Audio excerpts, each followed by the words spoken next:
Okay, there we go. All right. So I apologize for the late start and for the mic. I got caught up in something I shouldn't have got caught up in, but I did. And we are going to, I have to give it a minute for people to show up, right? So I spare y'all my early ramblings while we wait for people to show up. But anyway, so last week in the live stream, I unboxed an order from Aquarium Co-op, talked about some plants and things like that. Somebody commented on that video and said, I ordered octopus. Wait, I lost the comment. Here it is. I ordered Pogostemum, Stellatus octopus, pennywort, and they were perfect. I gave them 5-star reviews. I also ordered 2 crenums, and they were not great. I gave them 3-star reviews, and they deleted it. They deleted my comment in my review, he says, or she. Name's Rich, so I'll just assume it's a he. And so what did I do? I responded, I guarantee you they did not leave your or delete your review or your comment, right? They don't do that. So I headed on over to Crinum calamastratum here, and I see his review plain as day right here. Here's his 3-star review. And I know this is him because he used the words mussy, and he used the same word mussy in the comment on my video. Plus, I can see, you can see a little bit of information here. And then plus, here we have the same guy up here saying, why did you delete my review? So, C from Columbus, or Rich, they do not delete reviews. Here it is. But here, we're going to turn this into a teaching moment. When you load up, let's start over, right? So we're going to start over. We're going to go to Shop Live Plants. Find the crinum. Where's it at? Where's it at? Here it is. All right. You see that, the review. Where did the 3-star review go? You'll click this little button right here, change it to most recent, and you just got to change the order of them, and then you see right here, here is your review. And another thing is, like, you cannot respond to these comments. So asking a question is not going to get you anywhere. But you made up for it, right? You then put a 5-star review on top of your 3-star review. So theoretically, you gave them a 4-star review. The law of averages. There you go. I'm not trying to come down on you, buddy. I appreciate the comment and watching my live streams and supporting the co-op. But like I said, just a teaching moment here. Just got to you can sort these in many different ways. Oh, it's not coming up on the stream. I don't know why. We can change it to highest rating. You can change this to pictures first, so any picture reviews, which is really nice if you want to see what you're getting. And then another option is video reviews. I think there's only one video review, but all different ways you can look at these reviews.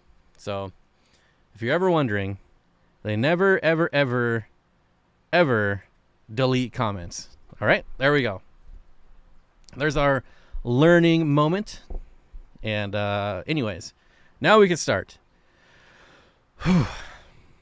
There's I detective. 5-star review asking why they deleted it. I know. Hey, let's give old Rich the benefit of the doubt here. That's just how they're sorted by default. So if you do make a review, just know, right? Change the sorting of the reviews and then you'll see it. All right. So what's going on? The more you know. Yep. The more you know. Bob is going on a deep dive. I'm a forensic internet detective. I don't know. It wasn't that hard to figure out. I figured there wouldn't be too many reviews since Friday. Oh man. There we go.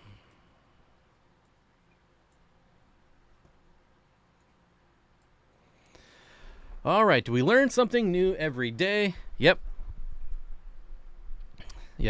I've come across this accusation a few times, which is why I wanted to address it. I've had to deal with this a few times of why does the co-op delete comments? And it's funny because there are absolutely other online retailers that 100% delete comments and reviews. 100%. Co-op is one of the ones that will never delete a review. And I mean, obviously, if you're, you know, using inappropriate words or things like that, or maybe if you leave a review of Crinum calamastratum on like an air pump, right? That doesn't make sense. Maybe they get rid of that, but mushy, maybe. Law of averages and reviews, big fan. Had a customer get exactly what they ordered, wanted larger replacement, threatened with bad review to ruin me, 5-star average over 13,000 sales. Yeah, and that used to be a big thing on, what's that website that's been sued like 5 times, where people like leave reviews. I don't remember, but they got busted for deleting positive reviews and only leaving negative reviews unless they paid for like the premium service, whatever that is for. Man, what is that review site? I don't know. You all know what it is. But anyways, there we go. What are your thoughts on assassin snails? Yelp. Yeah, Yelp. Yelp's been sued multiple times for doing that. It's pretty ridiculous. I don't know why anyone still uses it. Yelp is terrible. Customers are difficult sometimes. Yeah, I mean, hey, I was in retail for 10 plus years, and then I was in customer service for a couple more years online. I got stories for days. Hey Bob, what's going on with your website? Uh-oh, does it not work? I'm pretty sure it's still up. I'm just having fun posting blogs about whatever I feel like writing about. Yeah. I don't know. Is it not working for you? It's working for me.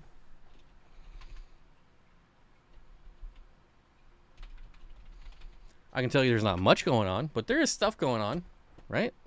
Let's take a look. On my blog, it's called Aquarium Community College, right? And you can, learn about GH, pH, KH, benefits of crushed coral, benefits of freeze-dried food, advantages of CO2. Maybe you want a quick refresher of the nitrogen cycle. All kinds of stuff on here. This is probably the funnest one to write. The role bacteria plays in keeping a balanced aquarium. But, I'm just having fun writing blogs and...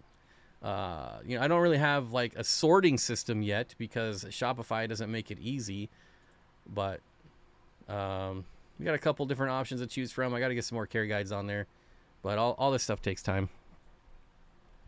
The reason I'm keeping a lot of these blogs short and simple and sweet is just to get content on the website. Since I've started posting blogs, my website traffic has quadrupled, which is pretty good.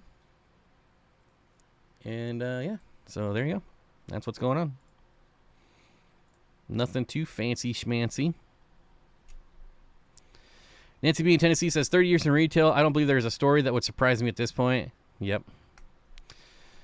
It's, I've had someone pull a knife on me before when I caught him shoplifting and then chased him like blocks away. This is back when you could actually, like,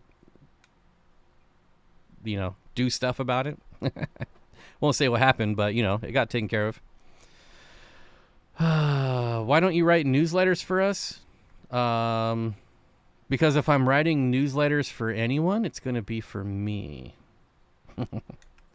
I don't know. I usually don't enjoy writing, but I have had fun doing these little blogs, like a full-on newsletter. I don't know that would ever happen.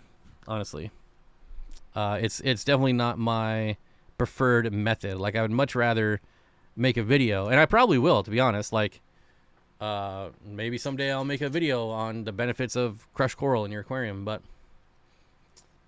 I don't know. It's just been fun. A lot of, and it's a lot of it is a refresher for me too. Like going through GHKH and pH again and learning all that stuff. Trying to dive for minimum wage. Well, thankfully, in all my years of retail, I never made close to minimum wage. So luckily, I did commission retail. So the harder you work, the more money you make. Over 3 years of this guy, and I keep coming back. James, man, I was just thinking about you the other day. I feel like I haven't seen you forever. I hope things are going well, my friend. I stopped on over at the channel, saw that, this is probably a week or two ago, though, but I saw that you haven't been active in like 3 weeks, so I hope you're doing well. He does a live news broadcast weekly. He doesn't need a newsletter. I think I'll eventually do a newsletter, because let's be real, I have 60,000 people, and only about 150 come to the live stream, and then about 400-ish rewatch it. So I don't know. We'll see. If I really start liking the blog stuff, then maybe. If I start reselling, then maybe. Hey, longtime follower, first time question. Can I keep Synodontis with Nimbochromis? So I would say yes, but not all Synodontis. Maybe most. Let me get a little refresher on Nimbochromis, though. I have kept Synodontis with all kinds of African cichlids.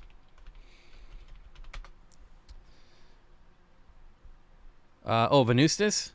Yeah, so you're not going to want small species. Like, I probably wouldn't do, like, dwarf petricola. But there's definitely some larger species of Synodontis that you can keep with Venustus.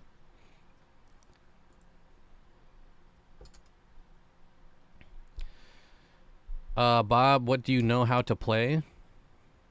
What are you talking about, like games or? And GS, thank you for the question. I appreciate it. Long time listener, first time caller.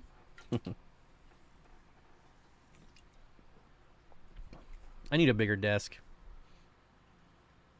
I had one Aponine and Crispus that was nice and big, and one that was small and sickly. Sent from the co-op. Candy was awesome when I showed out of the box condition. Now my puffer trimmed both. Oh man, plants for everyone right now are just in a bad state. I don't care where you buy them from.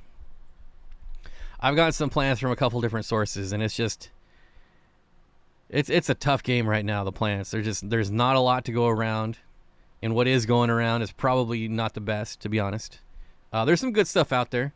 Don't get me wrong, but nothing like it was, 3 years ago. You haven't? I just got Starlink. Ah, nice. Old Starlink, huh?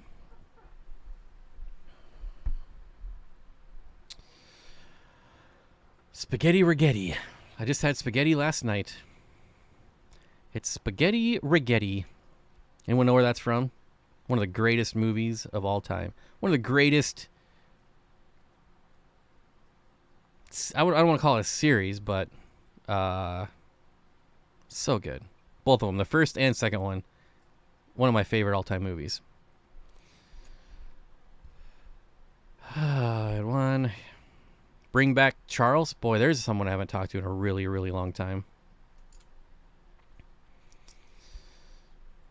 Ken's 3D Aquatics says, I was a produce manager for Kroger for 12 years. Retail shoppers are just plain insane for just about anything.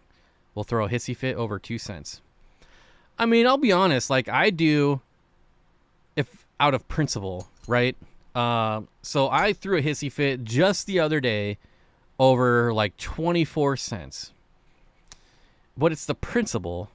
When I feel like I'm right, I don't care what the dollar amount is. Or I should say when I know I'm right. So I pulled up to this gas station. On their sign, it says gas $3.94 a gallon or cash $3.84 a gallon. So $3.94 with card. All right, no, I use card. I don't have any cash. So I stick my card in there. I get to pump in, and about 5 gallons in, I notice it's charging me $3.99. And yes, it is Grumpier Old Men. If you haven't seen Grumpy or Grumpier Old Men, I highly recommend it. Oh, they're so good. Walter Matthau, Jack Lennon, John Lennon, no, Jack Lennon, Jack something. Anyways, so I'm like, this is highly illegal. So I walk in there and I was like, I need my 25 cents. I pumped like 5 gallons, right, before I notice it. So I'm like, you guys owe me 25 cents. And they're like, well, it's an error and we can't really, for whatever reason, they were trying to tell me that their POS system wouldn't allow refund on gas. Like apparently you can't return gas or something. And I was like, nah. I'm not buying that. Like, you guys owe me 25 cents. And so after going back and forth, like I only wasted like 3 minutes on it, but like fine. So I just grabbed a piece of beef jerky off the counter and walked out. I'm like, there's my 25 cents. Now we're even. Whatever. You want to call the cops over a piece of beef jerky? Go ahead. So yeah, was I Karen? Maybe, I don't know, but I feel like I was in the right. So what do I know?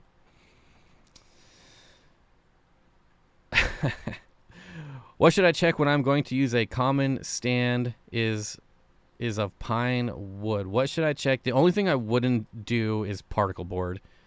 And particle board is most likely just fine. However, over time, if it starts getting wet, it can start to warp. You overflow a tank a few times.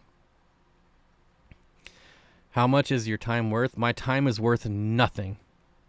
I don't care how much it costs. If I feel I'm right, and I know I'm right,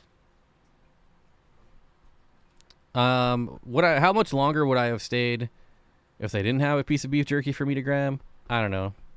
I don't know. It's about the principle. The principle. Fishy Fellow says, hey, Bob, my Congo tetras are destroying my newbies plants. They especially love the flowers. Any tips on getting them to stop? The only thing I could try to advise you on is getting more vegetable matter in their food. Maybe try some algae flakes. Something. You could try. I think some people use like kale. Any type of vegetable, and maybe they'll graze on that. Bail fund in case of shoplifting goes wrong. Thanks, Chance, for the $2 super chat. I did do bounty hunting for 1 year. I was a bounty hunter for 1 year. That was kind of fun. Particle board falls apart in humidity. Yeah. So especially if you're getting particle board wet, it'll probably handle water a couple times, but let's be honest, a few years, you're going to get more water on it than a couple times. VB23 says, Aqua Clear, hang on back thoughts. Do you always use an intake filter? I rarely use an intake filter. I think they're very beneficial. I don't use them. And I do not like Aqua Clear hang on back filters. Those are filters that people either love and think are the best or hate. Very rarely will you see someone say, they're okay, they're pretty good. It's either they're the best or I don't like them.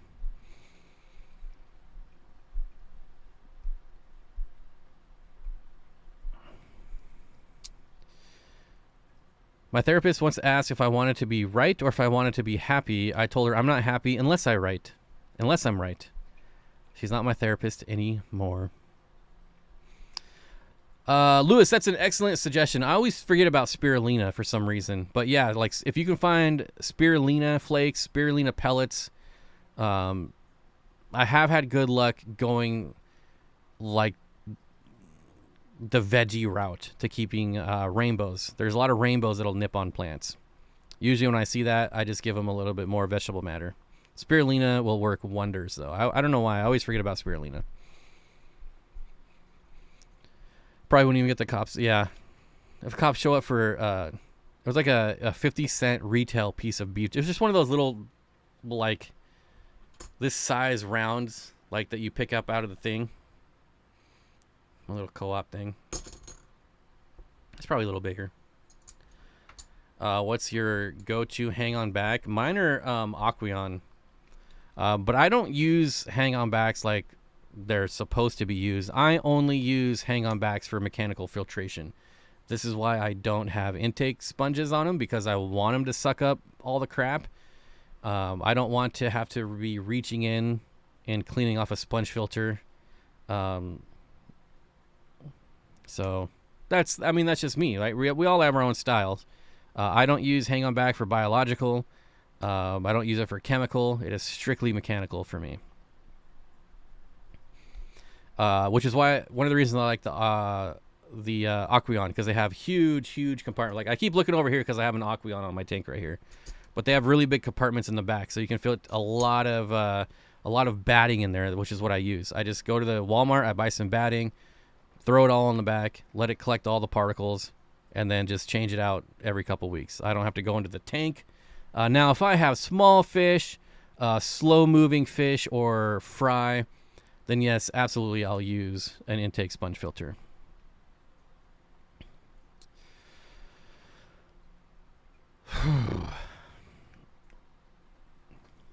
How much would you pay for Pseudomygale Melis? Here's the problem for me. My favorite Pseudomygale is a Pseudomygale luminatus. So however much you charge for a luminatus, I would never pay more than that for a different species of Pseudomygale. Like I can get my favorite Pseudomygale for like $10-12. Then like that's the one I'm gonna get. Striped surf peach. Yeah, speaking of fish of the week.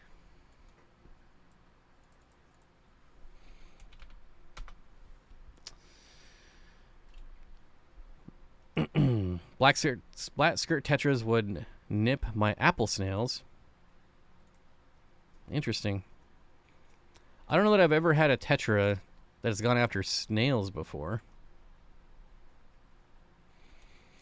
Favorite Aquarium hang on back for a 20 long? Probably the Aquarium 20. Depending. If you wanted more flow, I would go the next size up. So the 20 won't give you a lot of flow, but it still moves a lot of water. Now, the reason it doesn't give you a lot of flow is because they have that compartment on the outtake that has a little sponge in there, which is really not necessary. If you remove that little sponge out, you will get more flow.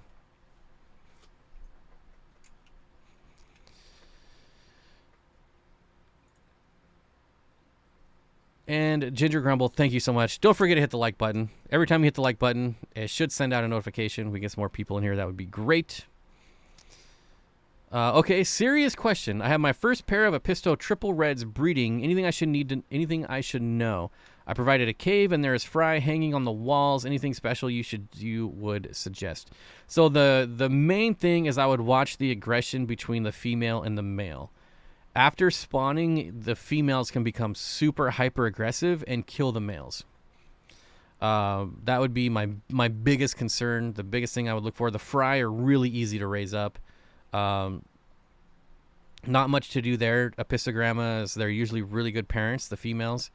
So outside of that, I would just really watch. Like now, if you have a pair in like a 20 long, there's gonna be plenty of room for the male to get away. But if you're breeding Epistos in like a 10-gallon tank, then you may want to remove the male after spawning. And you may not need to, right? It's not all the time that the females become that hyper aggressive. But it's happened to me enough times to where I just remove the male after. Once I see wigglers, I remove the male. Where would you place a filter on a 20 long? I always put it on the side. Always. Since I make my own tops, I can cut out a hole at the end and do it long ways. That way you get I just really like the flow. I'm all about flow in aquariums. I think it's very, very beneficial.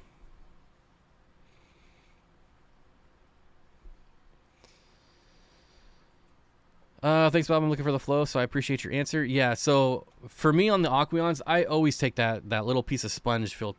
They're just like, if you see it, you'll know. There's that little cartridge that just comes in and out, and I always take that out every single time. I think I'm pretty sure I'd throw them away. Like I'm not interested in using that at all. But the other reason I like the Aquarium is because it's self-priming. So the pump is in the water, so if power goes out. So previously on this tank, I was using the Marine Land bio wheels. And the bio wheels, I always toss those too. I don't use those. But I did lose power, and then the power comes back on. It's just making that awful grinding noise, and you have to prime it. Ugh, it's the worst. So I really like, that's why one of the reasons I like the Aquarium. A big compartment in the back for media, and then the pump is inside the aquarium. Self-priming. What do I have to say about the Fluval C series filters? I've never used one. So I've got nothing to say. Maybe someone in chat has used the Fluval C series and can help us out. But not me. Unfortunately, not me. So let's get right into it. Fish of the week. It's going to be a pretty basic one. One that I hope you have all kept. But if you haven't, you absolutely should keep. And we are going with Corydoras pygmaeus. Now, this is a dwarf species, obviously. We're looking at a full-grown adult, which is probably not even an inch. You know, but we say it an inch, give or take. Scruffy City Aquatics, what's going on, buddy? Good to see you.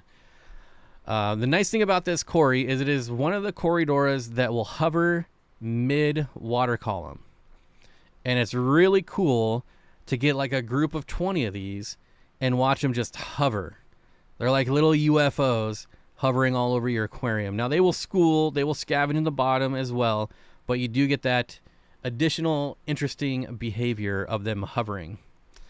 And I'm telling you, like, my dream aquarium is like 300 of these in a fish tank. It would be so cool to watch. One day I'll make that happen. One day. I had at one point 200 Corydoras habrosus, which is another dwarf Cory. And I'm going to tell you, just having a gigantic school of dwarf Corys is one of the coolest things you will see and will always put a smile on your face. Corydoras pygmaeus, the care, super easy. Really easy. They can go in a wide range of water parameters. And they're just, I mean, as long as you're not putting them in with like Oscars or something that's going to treat them as a snack, they will do well for you. They absolutely will. And you can see it in chat. Like, everyone's chiming in. Oh, I love pygmaeus. I love pygmies. They are the best. I'm telling you, if you've never kept this fish, you absolutely need to. Amissa says, I only have 6. Definitely need more. Yep. I agree. There you go. Fish of the week. Use the pinned comment, the link there. If you've never ordered from Dan's Fish, you'll get 10% off. And if you have, then good. Buy more. 20 times 7 equals $140 plus shipping. Yeah. Buying large schools of any fish is not cheap compared to buying 6 of the same fish. That's just the way any hobby is. If I buy 200 pizzas, it's going to be way more than buying just one pizza. You know? That's just the way it is. Dave says, love mine. It's super fun to watch. Yep. So when I had the 200 habroses, the habroses are different because they don't hover in the middle water column like the pygmaeus. It's really cool. Let's see. I have a question about, I'm having trouble finding. Tank has been set up for a few years. Recently, I've been seeing several puffs of white smoke. I always do a 50% water change when I see it. Several puffs of white smoke. Like in the water? That's bizarre. It can't be in the water. Tell me it's not in the water. Right? Like, that doesn't make any sense. Russell, it sounds like you might have some faulty equipment. If you're getting smoke, that's very concerning.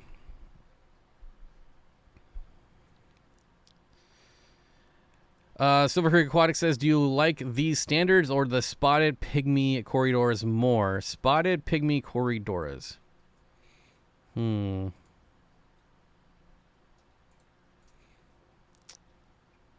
I've never heard of spotted pygmaeus.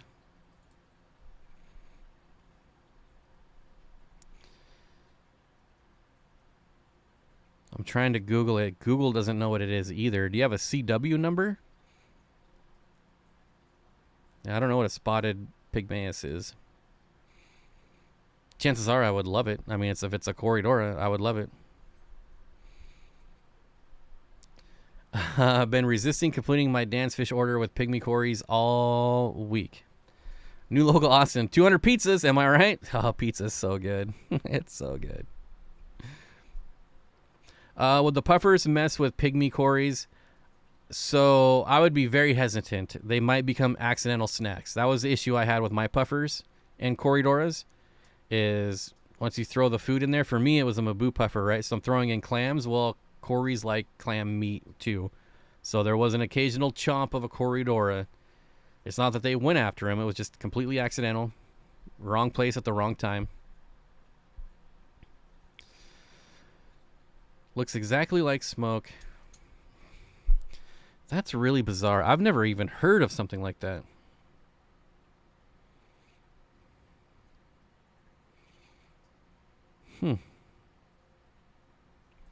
VB23 says, I'm a 90% water change weekly type of guy because I have 5 goldfish. I feel like people try too hard to avoid water changes when it solves so many problems. It can also create problems. But it's not about one way being right and the other way being wrong. It's just about finding what works for you. Fish farts? Yeah. Oh, man. Yeah, I might be talking about Hestatus.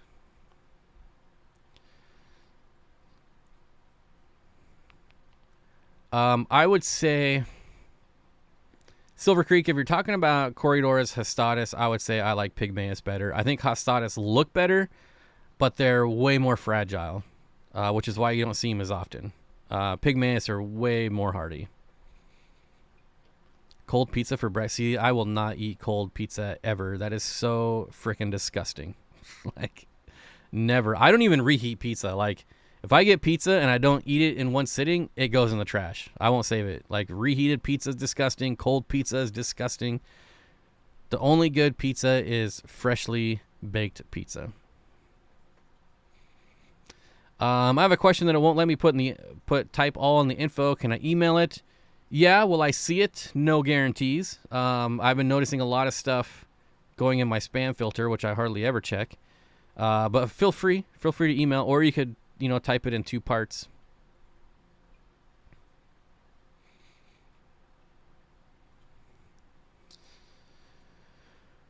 I got nothing. I got nothing for your smoke in the water. I've never heard of that. Reheated pizza in an air fryer is acceptable. I could see that.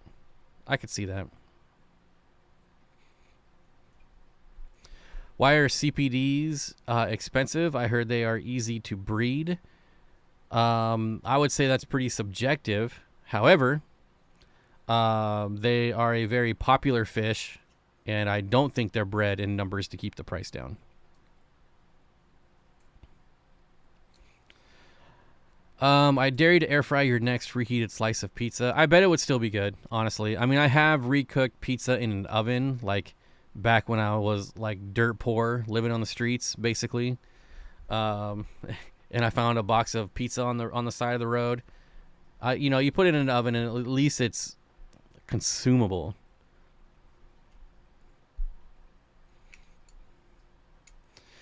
Reheat pizza in a skillet, low heat with cover. Well, first of all, let's just get past one thing here. If you think a fat guy like me is ever gonna have leftover pizza, it's not a thing. I never have leftover pizza, so it never even comes to that. All right, let's be real. I eat an entire pizza in one sitting. What's disgusting about cold pizza for breakfast? That's exactly what's disgusting. Just crusty old cold cheese, just not, crusty bread. Ugh. Russell, a lot of people are saying bacteria bloom, but I feel like it wouldn't be like puffs of smoke if it was like there's not like some fish like vaping bacteria blooms into your water, right? I don't know. That's really bizarre. You probably have to like maybe film it so we get some video of it.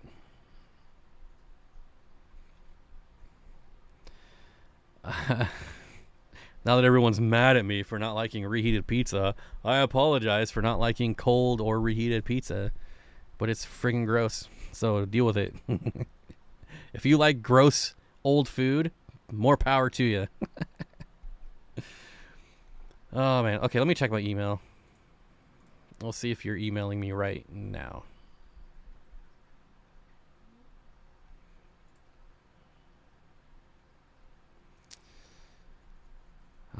No. That's what I'm thinking, but it's been set up for years. When I think of like puffs of smoke, I think of like just a couple puffs of smoke coming rising out of the water. If the whole tank is looking smoky, then yes, I would think bacterial bloom.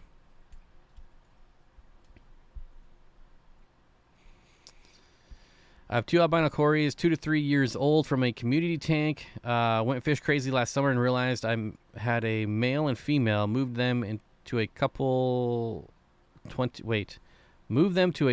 couple weeks ago.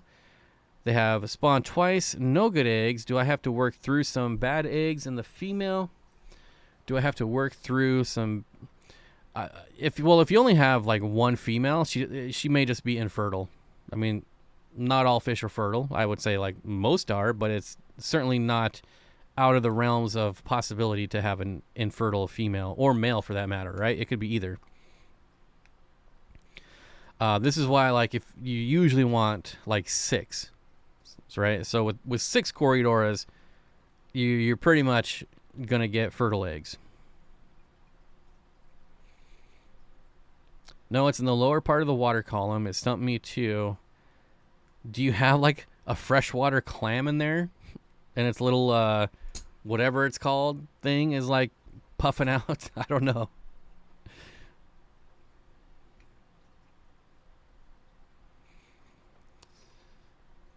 Bob, when my canister filter was going out, the circulation would start and stop, and the water that came out was white and cloudy or smoke-like. Yeah, but that's not bacteria. That's just mulm. That's just junk. That's just crap that's built up. Maybe a slime mold or a fungus producing spores instead of bacterial bloom. That's a better answer. So we've got the expert in here now.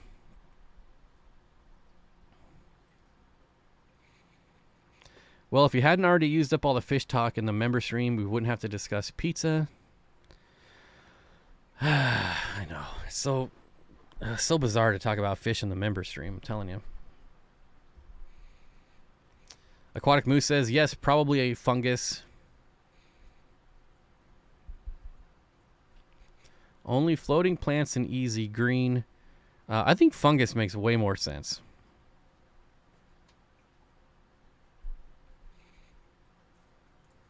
Discus pizza.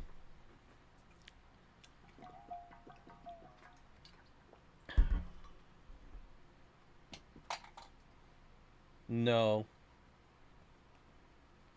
I don't know what you're chewing on, but you're not supposed to be chewing on it.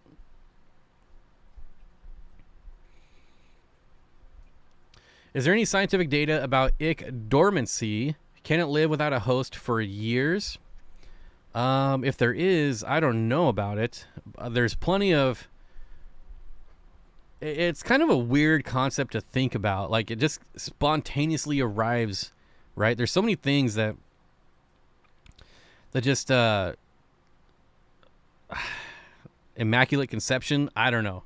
Like, I had a 20-gallon long that I haven't used in a very long time. I've put some house plants in it and kept like an inch of water at the bottom. So I took the house plants out and actually filled it up with water, and I'm going to use it for a shrimp tank. Well, like 3 days later, I now have the whole thing is like full of copepods. Like, where did they come from? They certainly didn't come from house plants. They just magically arrived. Ick is kind of the same way. Now, can it be dormant? I don't know. There's a lot of people that say like all your fish are probably already have ick, and it just don't show signs of it until their immune systems are compromised. You know, I've heard that quite a bit.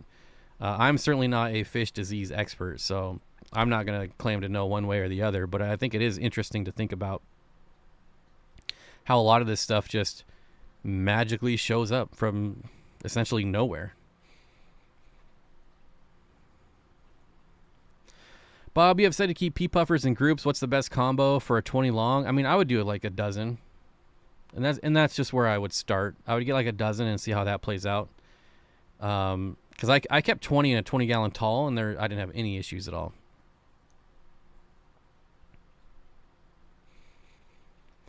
Caitlin says, I definitely think a video posted in the Facebook group or emailed to Bob is a good idea. Yeah, if you happen to get a video of it, you can post it in my Facebook group. It's just Steenfott Aquatics. That's all you have to search for. And then you'll get lots of eyes on it, and maybe we can figure it out a little easier. I think there could be copepods and houseplants, but why would they be aquatic? That's what doesn't make any sense to me. I prefer 29 gallon over 20 long. There's not too much difference in price. Well, yeah, I mean, I can stack, 20 longs a lot easier than 29 gallon tanks. Like I could get 4 20 longs in the same place as 3 29 gallons.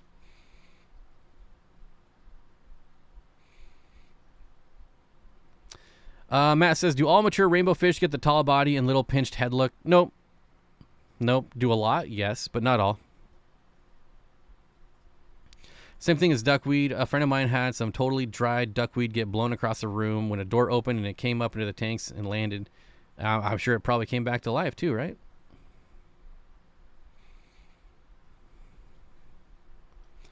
If you're on tap or well water, the pods could just come in with the water. In some places in New York City, the tap water is so full of microcrustaceans that isn't kosher.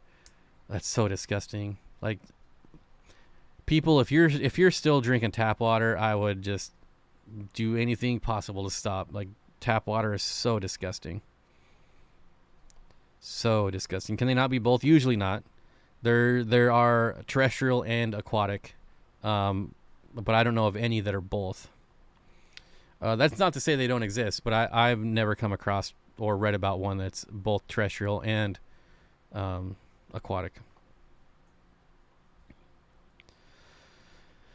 So are the little tiny things jumping on top of my goldfish tank springtails? Most likely. I've heard of them in other tanks, but not sure what to Google to know if that's what I have. Too tiny. They're most likely springtails. And if you do have springtails, I would highly recommend keeping them. They're one of the cleanest animals, insects, whatever, that you can have. They'll eat basically they eat mold. So like if you're sprinkling flake and a little gets on the rim and it starts to mold, they will gobble up that mold. They're just really beneficial. Your fish will eat them if they see them, or if your fish are small enough. Like, an Oscar is not going to go after a springtail, but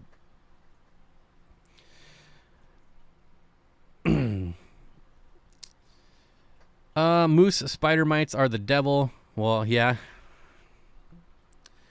If they are indeed springtails, I would highly recommend keeping them. But Google will be your friend now that you know what to look for. Better than drinking the Kool-Aid. I mean, I feel like Kool-Aid in filtered water is probably healthier than tap water. Who knows? Mountain Greenery says, hi, Bob. Did you get panicories? I also wanted to let you know that my panicories left at least 7 more eggs last night. The eggs are perfect. I ordered them, but they did not come in, so they were out of stock. I was pretty bummed. I knew that there was a chance that they would be out of stock, and I was hoping they would at least substitute them with like Julii because they're about the same price. But they didn't send any substitutions, so unfortunately, I did not get my pandas. Fish Tank Barn, what's going on, buddy? Gifted 5 Steenfott Aquatic memberships. Thank you so much. I appreciate it. Let me give a real shout out to Mike over at Fish Tank Barn. If you guys are into African cichlids, Tanganyikans, or really rare live bears, and basically anything in between, check him out. He just passed 6,000 subscribers, I believe. I could be wrong. He either passed or is really close to 6,000 subs. So check out his channel. It's pretty informational. Paul says tap water is the worst. It's bad. It's really bad. I just read an article where they tested for like 44 different municipalities tap water, and they all came back with all 71 contaminants that they tested all came back at higher than acceptable levels, which is pretty crazy. I have springtails in a small jar terrarium. They're like little cleanup army. Yep. I have springtails all over the place. Because I do have terrariums in my fish room as well. So yeah, I got springtails everywhere.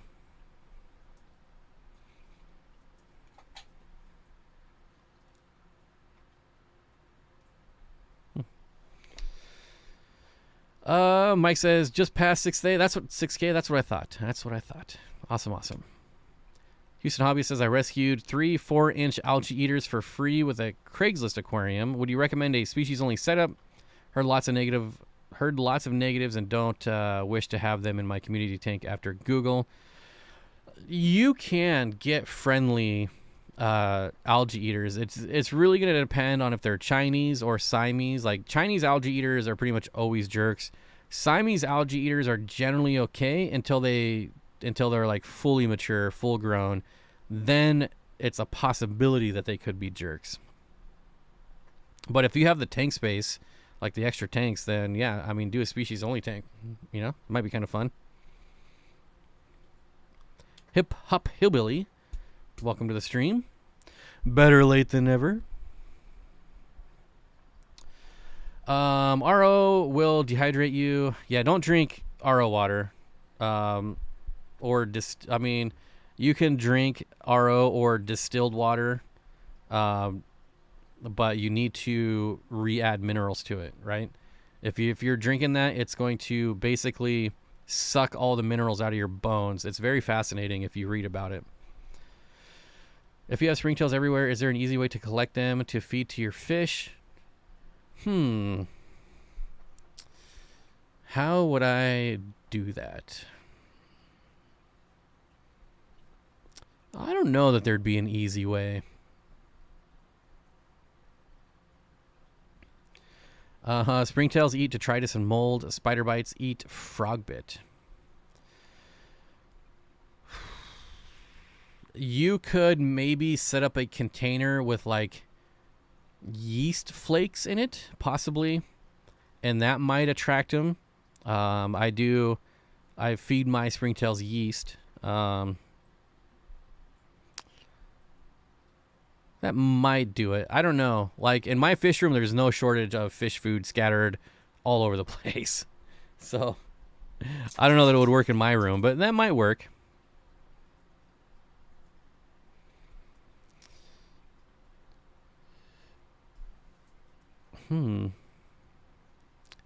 Sid Miller says, I used to live in North Dakota and we had radium in the tap water. Also, it tasted so bad, not even double scooping the Gatorade powder made it better. Oh, that's rough. That is rough. Caitlin says, I want to do sand, but I need a buffer and feel like crushed coral would stand out. The best way to a buffer that mixes well and good for cories. Also, Home Depot sand or lapis luster sand. I don't know that you can find, if you can find lapis luster sand, it's really nice, but also Home Depot has basically the same sand. It's made in a kiln, so, and it's washed. It's basically the same thing. But our water, you shouldn't need crushed coral for corydoras. Our water should be perfect for corydoras. But if you wanted to add a little bit of buffer, I would just put it in a filter media bag and like stick it in a hang-on back or a canister, or, you know, if you have either of those. Or you could even just place it in a media bag and like hide it in the corner and maybe put some plants around it. You don't have to like sprinkle it in the substrate or anything.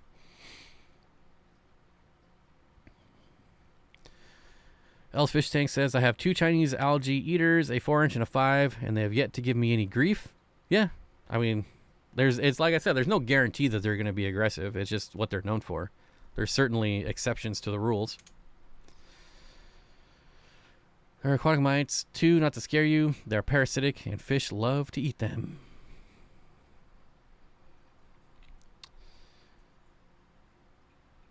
A scoop of Equilibrium will help that. I do use Equilibrium in my planet tanks. I do like that stuff. One of the few C-Chem products I like. Zebra Danios, cherry shrimp, and near ice snails would be fine in a 30 frag tank. Yeah, I feel like you'd be just fine. Houston Hobby says, don't forget to hit the thumbs up. Mr. Bob, I'm a Mr. now, is the man. I have a Chinese algae eater variety looking like jerks in quarantine. We'll try species only. I'm scared. And you could certainly put them with fish that are roughly the same size too, right? Or larger.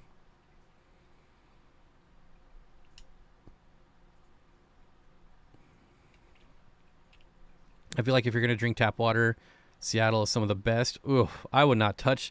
Could you imagine how many amphetamines and just, oh, there's so much crap in Seattle water. I wouldn't touch it. No way, Jose.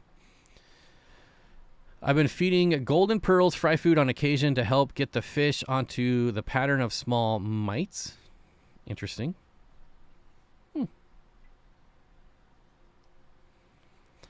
You're planning on doing sponge filters. Again, use the fine mesh media bags that Aquarium Co-op sells. Fill them with crushed coral and just set it behind the sponge filter, right? Like, you got your like media bag here, and your sponge filter. Put it in the corner. Put the media bag behind it. Might be able to hide it. I don't know. Chan says, pick up any new tanks at the Petco sale. See, they have 60 breeder on sale this year. Yep, I picked up two 20-gallon talls. They didn't have any 20 longs, which I need. I need a lot of 20 longs. And they had 5 more in stock when I was there. I'm waiting for them to return $100 that they owe me. And as soon as they do that, I might go back and buy those 5. We'll see.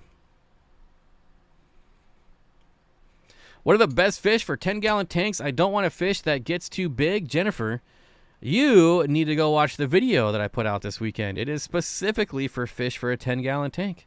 It's perfect. Go watch it. You'll get some ideas. My pH is 6.4 or lower and 0 GH, 0 KH, so I definitely need something, especially since I'm planning on having other things in the tank as well. Yeah. It's interesting water, but it's very good for breeding a lot of fish. But if you're not really interested in breeding, then yeah, throw in a bag of crushed coral. Jeff says, I have an SAE that I've had for a long time. He's fat and either out eating or sitting on the driftwood and has no interest in any of the other fish. There you go. 3G says, I've asked before, but I don't remember. Bare bottoms, are you a nudist? Yeah. Yep. I got some trout goodies from him, and when he delivered them, it was very awkward. I was like, I didn't come here for trouser trouts, for trouser goodies. I came here for trout goodies. But I got both, so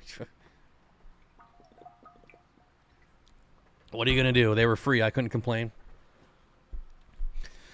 I have a breeding group of 12 longfin Corridora Paleatus and a 55.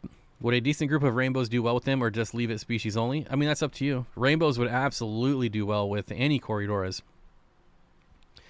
Now, you might throw some rainbows in there, and they might look like they're fin nipping at the long fins, but they're really just investigating. I've had this happen with many rainbows where they, like, you throw in new fish, and they just kind of investigate, nip around, figure out it's not food, and then usually leave them alone. Eugene has award-winning water, but I filter it anyways. Who gives out the award? The city of Eugene? Like, trouser goodies are almost extinct in the wild. Oh, man. They're everywhere in Seattle. Just drive down any street at Seattle, and you'll find yourself some trouser goodie hits. Regina Phalange says, trout goodieads are amazing algae eaters. Interesting. I've never seen mine go after algae. Is it like hair algae, string algae? What kind of algae?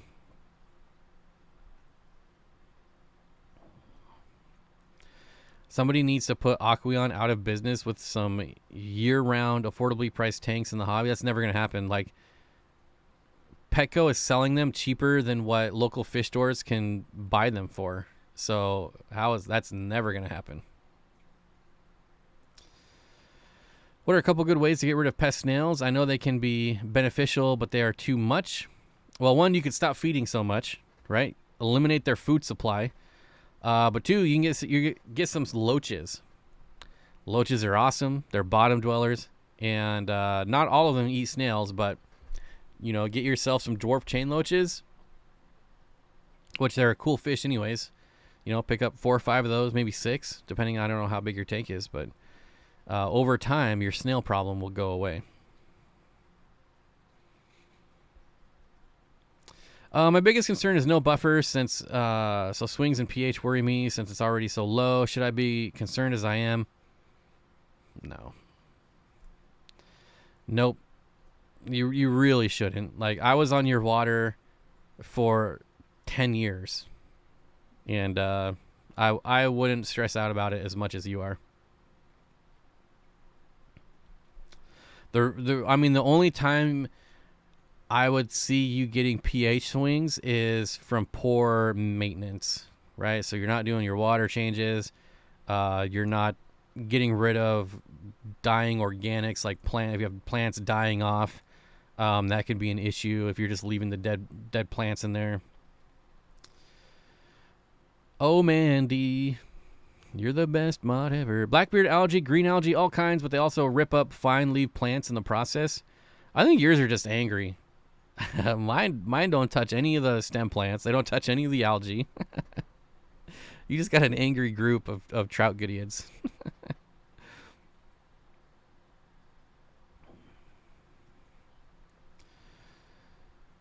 The bags Aquarium Co-op sends plants in are perfect media bags. Yeah, do I still have mine here? I think I took it into the fish room. But those bags are so useful in so many ways.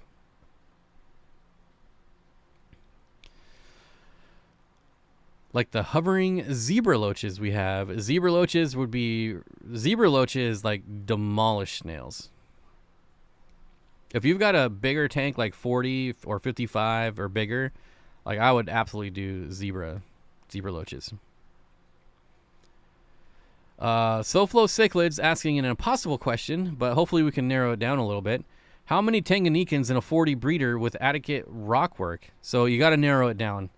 Tanganyikans have both the smallest and largest fish of all the cichlids. So,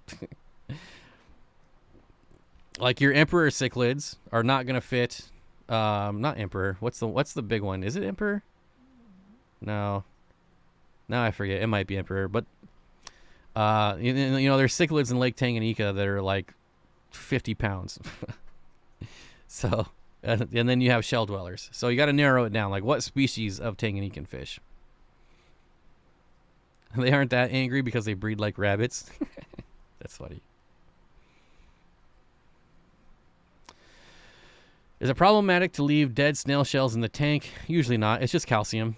Assassin snail's starting to put in a little work. My siphon kind of sucks, and I can't get them out of the carpet. No, it's just gonna break down over time as calcium. It is emperor. Okay, yeah, emperor cichlids are freaking huge. Medium sized. Well, you still got to narrow it down. I mean, like, Cyprichromis, Lamprologus. There's seriously like hundreds and hundreds. I tried moving my neon blue tetras, zebra danios, 3 rainbow sharks, and lone angelfish out of my 55 before adding 6 bumblebee cichlids, 2 Demonsoni, and 2 Johannes, but after 45 minutes, I gave up. So are you just going to throw those all in the same tank now? Because that doesn't sound like a good idea. Where in the U.S. would you like to go collecting? I've actually never really thought about this ever, but maybe Missouri would be a fun place to go to. Just for, maybe I can collect some darters in old Missouri. I think Florida would be interesting, but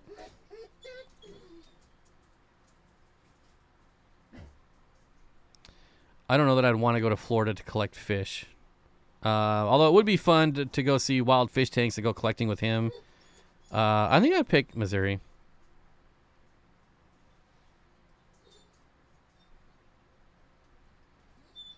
I don't know what you're freaking out about.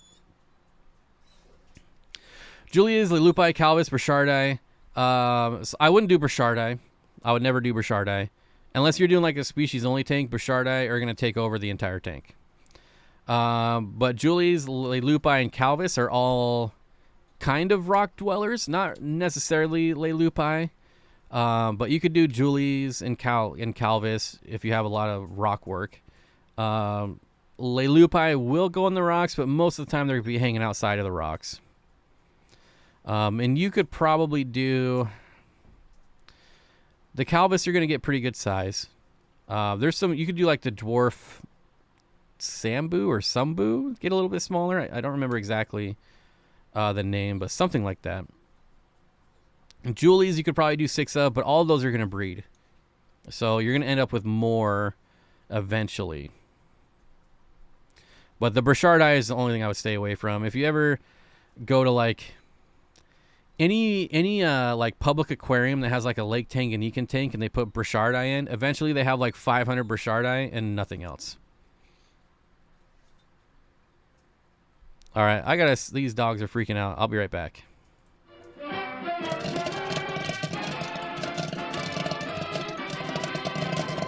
That's not the right one. On with the show. That's the right one.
Okay. Live. Sorry about that. We are back. All right. I've got a whole list of new questions here, hopefully. It's not a good idea, but I'm going to try to keep them in a 75-gallon. I'm certainly not good at catching fish with a net. First live stream I caught from you. We'll be watching more. Crazy Fish Dad. You're probably going to end up with some dead fish if you throw all those in the same tank. Just a warning. Just a warning. Burchardi are honey badgers of Lake Tanganyika. Even their fry will just swim through any shell dweller's colony, no problem. Yeah, I would. Burchardi are good-looking fish, but I would never keep them myself unless it was species only. And then you're gonna need some way to get rid of the fry because they're gonna just breed like crazy. Hey Johnny, snow on the valley floor tonight. Hear anything about delays on your end? Says Amissa. Come to Texas and collect some Rio Grande cichlids. I really want darters. So, I don't know. If I'm going somewhere to collect, it's got to be somewhere that has darters. Are there darters in Tetra? Or darters in Tetra? Are there darters in Texas? I feel like it's too warm in Texas for darters.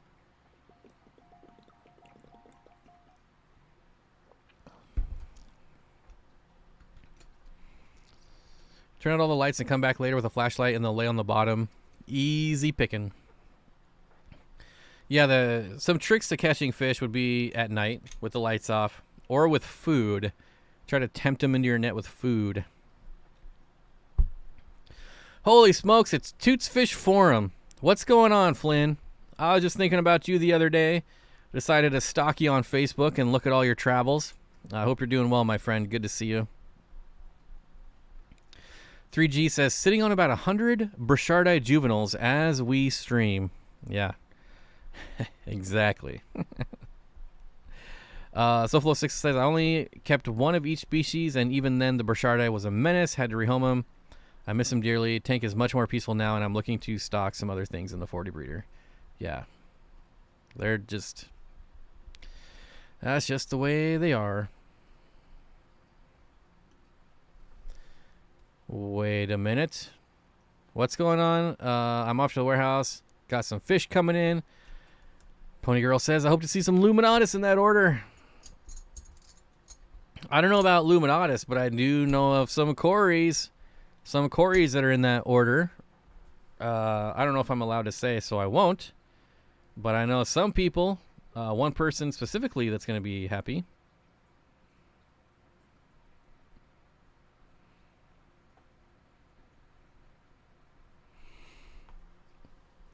Yeah, fish coming from Dan tomorrow. Haven't gotten snow here in 15 years. I'm looking at 2 inches. I know, poor me in California. I wouldn't be too worried about them. Even if it gets delayed like a day or two, like the fish are going to be packed so well. Really. I know it's stressful, but they can survive a long time in those bags. Flint says, thanks, been studying for a few things, been wanting to get a little 10-gallon plant to tank going, but it's been too difficult because I'm moving for work so often. Now, are you going to become a pilot, or do you just like flying around? I know your brother's a pilot, I believe. Are they daffodil cichlids? Yes. Yes, they are. Johnny darters and orange throat darters in Nebraska. Some cool sunfish, too. I could do Nebraska. See, I'd want it to be a state that I've never been to before. I've been to Florida. I've been to Texas. I've never been to Missouri. I've never been to Nebraska that I know of. And it'd be nice to check something like that off the list. I remember Toot's first time at the co-op. I remember we had like a little meetup party there back in like 2016 or 2014. 2017 maybe. I don't know. That was fun. A little meet and greet.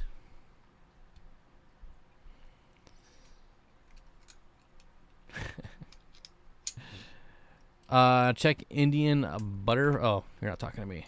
Never mind.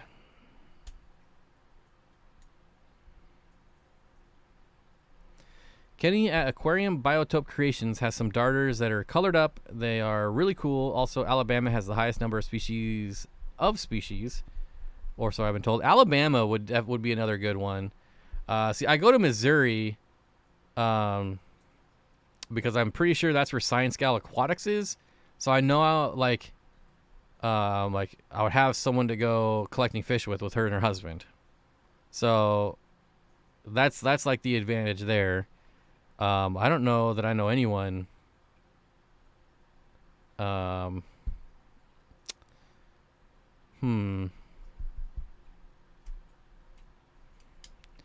I don't know.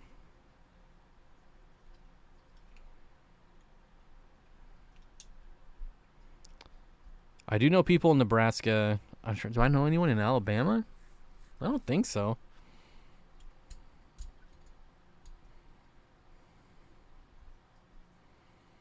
Danican Aquatics says, Bob, will you be going to the GSAS Mega Auction in April? Maybe. I might actually... what I was thinking about doing, Kenny, is actually getting a membership. Again, I haven't had a membership in like 4 years. I might get the membership like a day before the auction so I can look at all the items that are going to be for sale. And if I see anything, then I might go. But honestly... I don't know of anyone in this area that's like breeding something that I'm looking for. So I don't anticipate there being any rare species of cories. I'm sure there will be cories, but it's going to be probably like sturbi or paleotis, albinos, things like that. So I don't know. I'm tentatively saying no, probably not. But you never know. I will be there for George Hans Evers if you want to drive up for that meeting, because you can't miss him, like, right?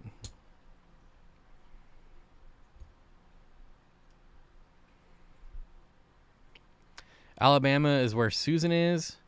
I thought Susan was in South Lake City, right? SLC, Susan with SLC Aquatics. South Lake City. Salt Lake City. Sorry, Salt Lake City. Where is she? She's... Oh, man.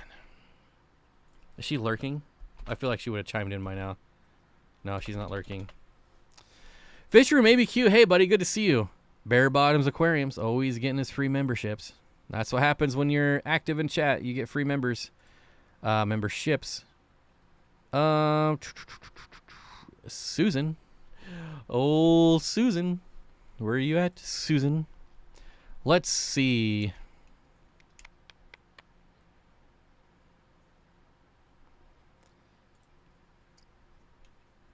Oh, she's in Birmingham. Wait. Virginia? That's not... No, Birmingham. Okay. All right. So I do know someone in Alabama. There we go. I mean, it's all hypothetical anyways, because airfare is stupid expensive, so I'm not going anywhere. But still.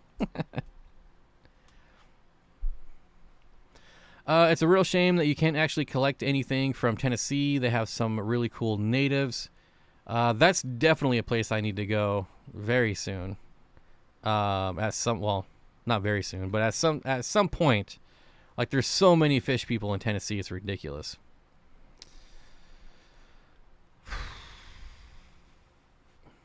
Alabama. So, I mean, I've never been to Nebraska, Alabama, Tennessee, or Missouri.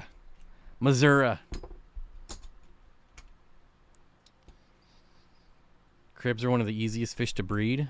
Yeah, probably.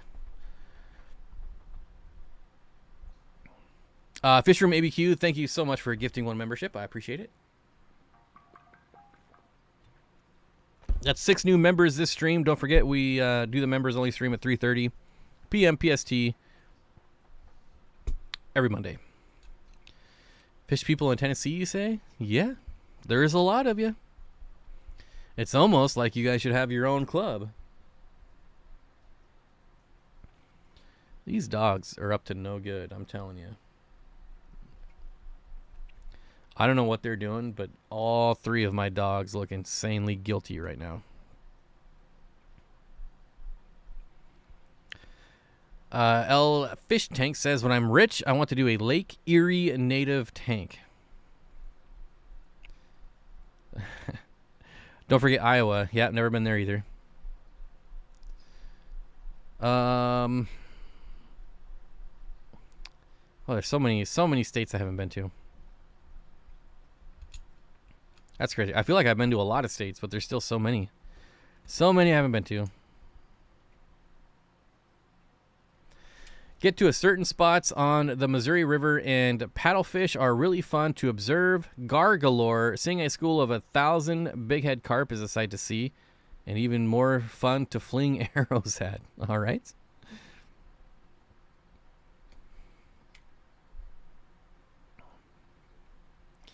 Christy Davison's car says, yes, come to Tennessee. There's so many people in Tennessee. It's kind of ridiculous how many fish people are in Tennessee. I don't know what the deal is with that, but y'all are everywhere in Tennessee. Michigan, never been to Michigan. I've never been to anywhere like central, north, northeast. I don't know.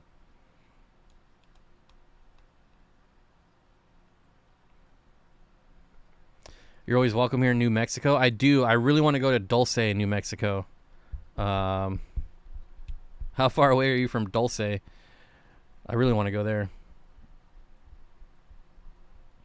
Screw all that. Come to Australia and collect pseudomagills and rainbows. I mean, it's on the list. Like, when I'm at like 1 million subscribers, then I'll be traveling everywhere.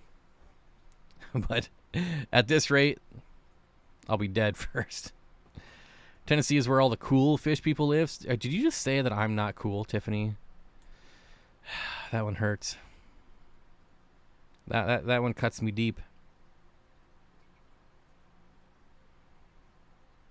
Tennessee has some of the best smallmouth fishing. I'm only really interested in fishing for trout. I don't even care about salmon. Like, I just love trout.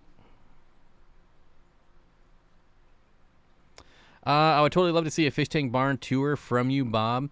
The reality of it is, though, like, not even joking, like, at 1 million subscribers, like, I could buy airfare, stay at a hotel, and a tour video of the fish tank barn would pay for all of that. That's what's crazy.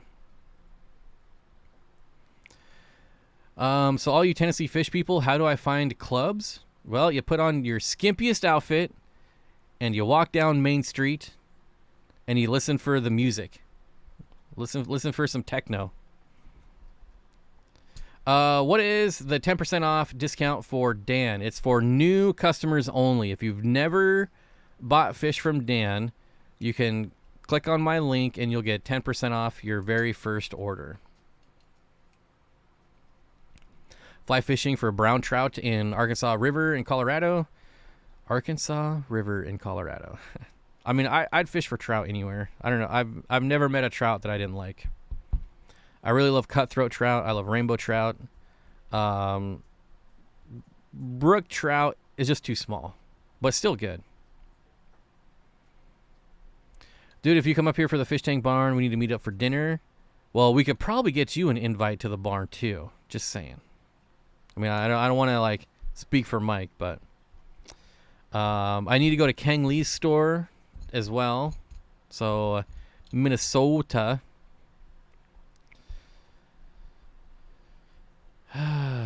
Start buying fish and putting them in small tanks. You got to make those stupid portal videos. So the problem is all those people getting views, they're shorts. You don't make money making shorts. Look up Music City Aquarium Society. I know of it. I would love to go to one of their big meetings, one of their big auctions. Facebook is a great place to find clubs. You can also go to Aquarium Co-op's website, and they have somewhere on their website, they have a map of fish clubs. Somewhere. At least they used to. I would imagine they probably still have it somewhere. Maybe if we scroll all the way to the bottom.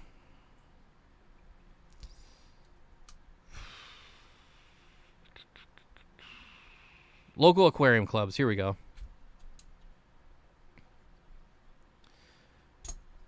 So what do we got in Tennessee? We've got Music City Aquarium Society in Nashville. And in Knoxville, we have East Tennessee Aquatic Association. Nothing in Chattanooga. Nothing in Memphis. At least that's been claimed.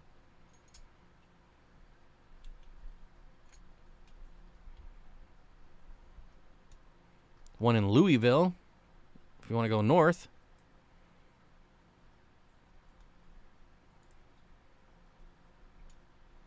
Amy says Kang has a great store up here. Yeah, I would love to see it. I would do a tour of that store. That'd be sweet.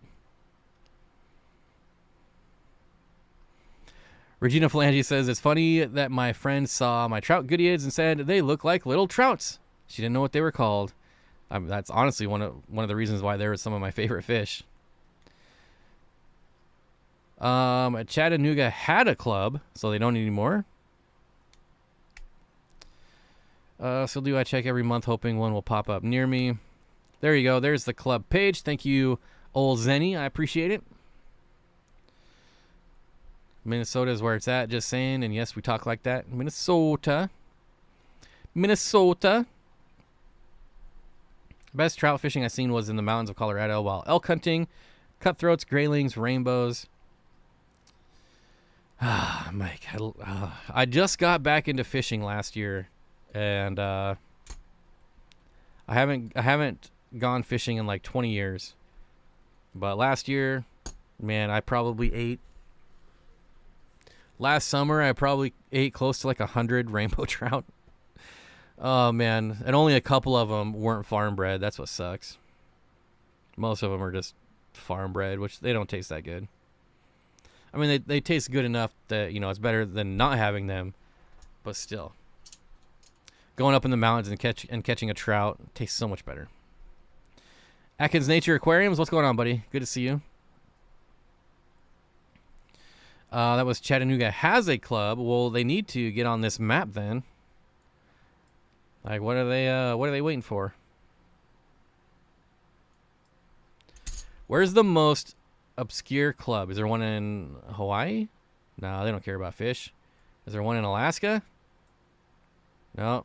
Apparently, they don't care about fish up there anyway. Either. What's up with that, Nisi? Wait, is Nisi here?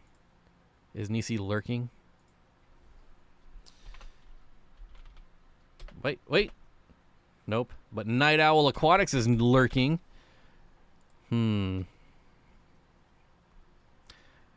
Edmonton. What is this one in Edmonton? That's pretty obscure. The Aquarium Club of Edmonton.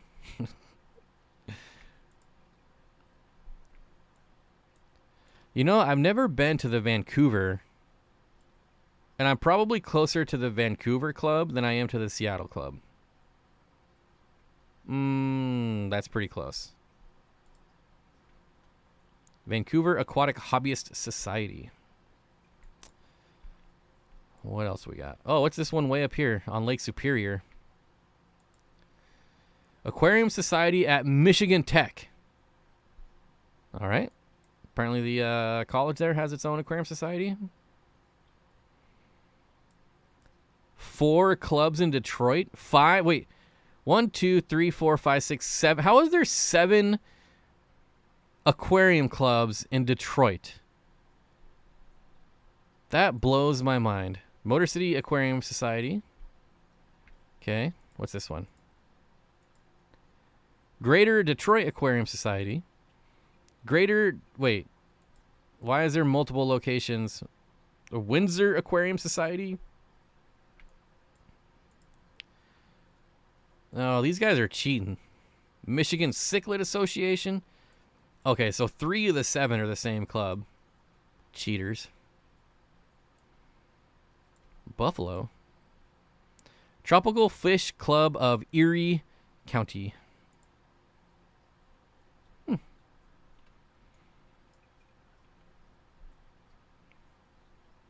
Detroit.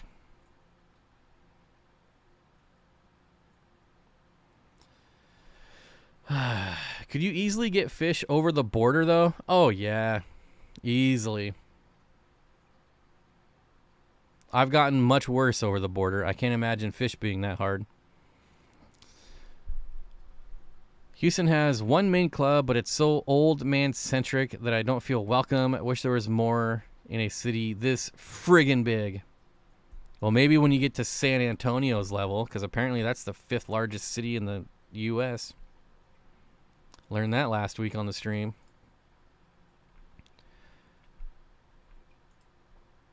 Hill Country Cichlid Club of San Antonio.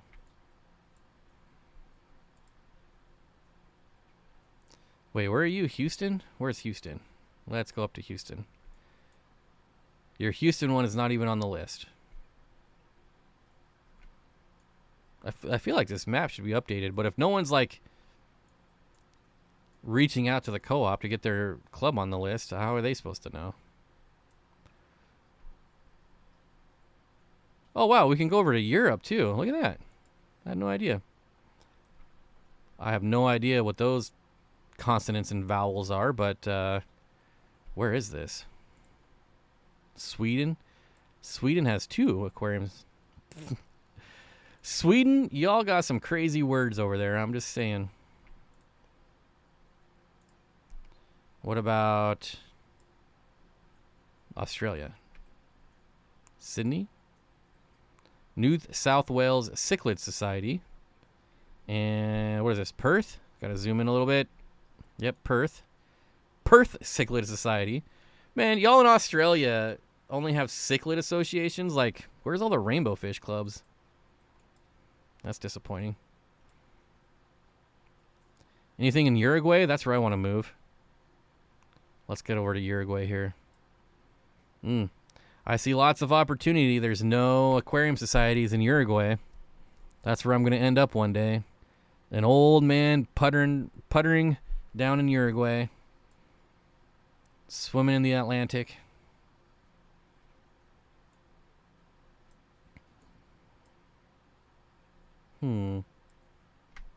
Okay. I'll stop looking. I'm back.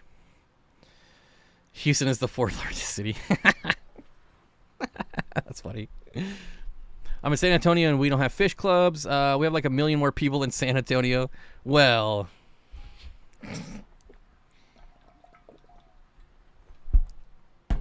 it sounds like you got some stuff to do. Okay, Norway, let's look. Maybe. I think I saw something in Norway. Let's go look. Come back. Norway, you got 4 clubs there. There's no way I'm going to be able to pronounce any of these. You have one in Trondheim.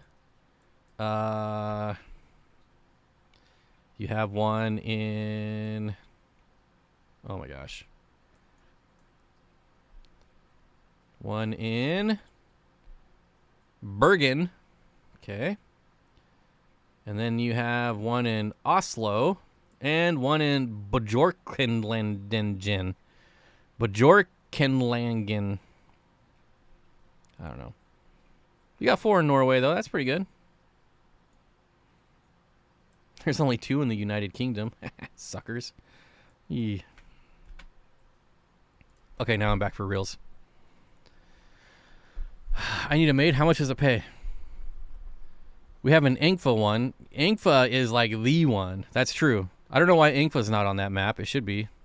I'm pretty much on the Engfa site like every other day. Not many want to keep fish that are found nearest to them, even if they have rainbows. That's probably somewhat accurate. If Vancouver had their meetings on a weekend, I'd consider going to a meeting. Oh, man. Even they don't have... Dude, not having... All right, I'm not even going to get started. This is my main beef with Seattle. That's ridiculous. There's probably 10 fish keepers in Detroit that all hate each other, so they all have their own club. That's probably pretty accurate. Oh, man. Bjork is said Bjork. I think like the singer. I don't know. I call that dude Bjork, too. Bjork, more like Bjork. I don't know.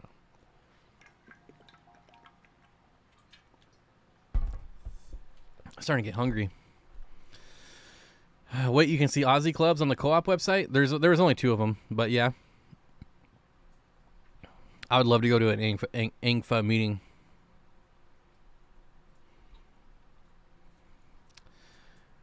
Dude? Dude? Question mark? Dude? Oh, Regina Phalanges, you have 4 dogs? You one-upped me. Dang it. I knew I needed a new dog for a reason. Now I need 2. Right? Freaking dogs. I don't think you know who Bjork is. I feel like someone named Bjork over there would be like somebody named Bob here. Like there's a bajillion Bobs. I'm sure there's a bajillion Bjorks. I don't know.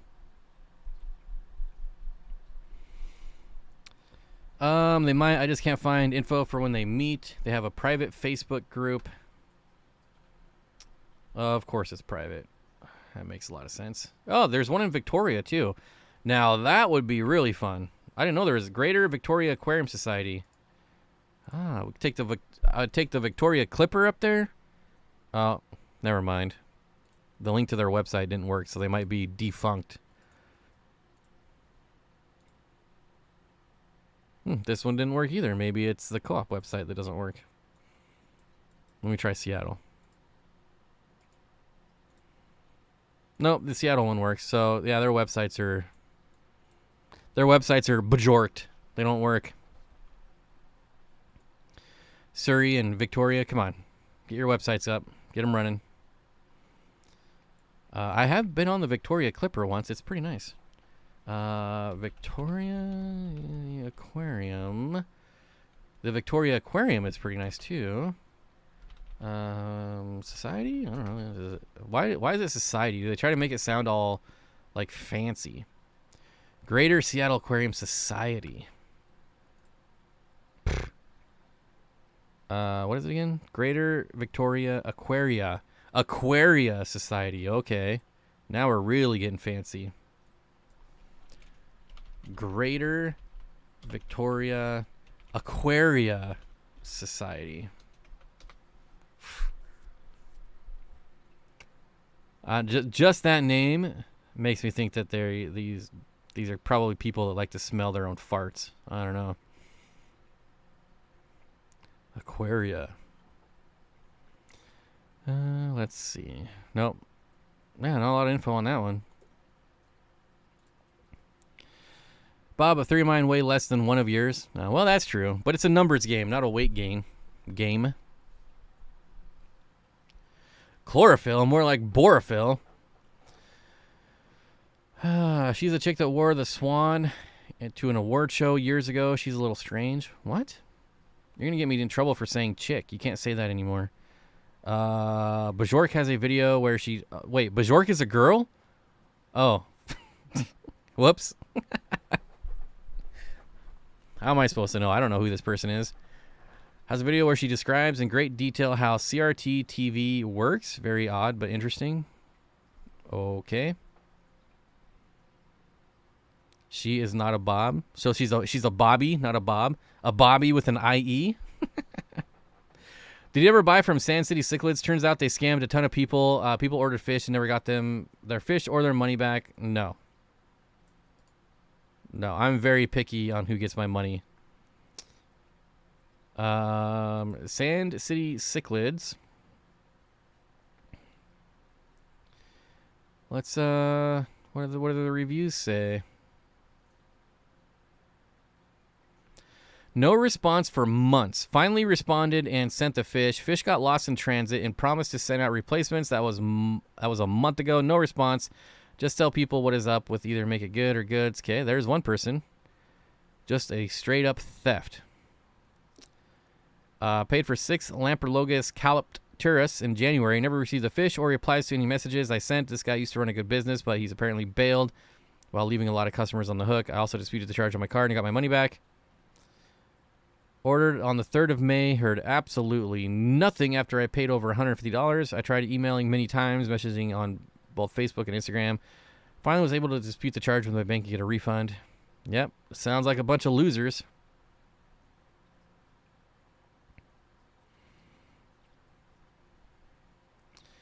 That started in 2022. This is why you should read reviews before buying. That should be setting off all kinds of alarm bells.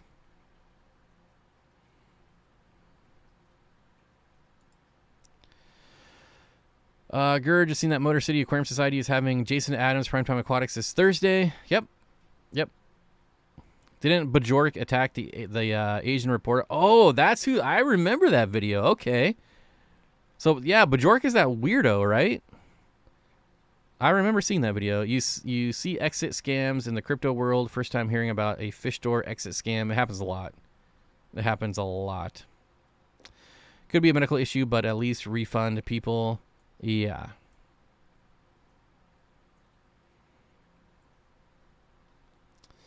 It's, I don't know.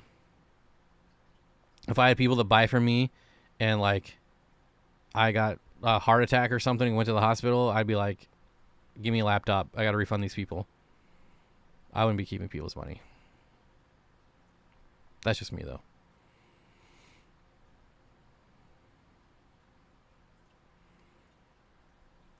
But Jork, I apologize for these kids. No manners. Well, it sounds like Bajork doesn't have any manners if she's beating up reporters.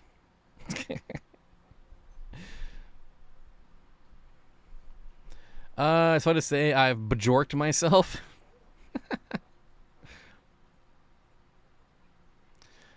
Aqua Garden Zen, here's my kind of comment. It says, hey, Bob, I hope you're doing well. You rock. Yes, I am doing well.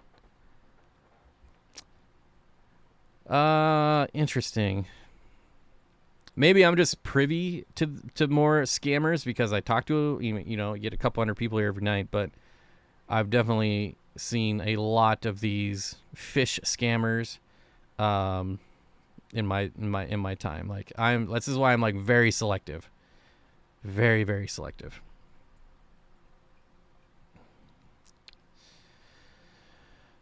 Depends. What did the reporter do?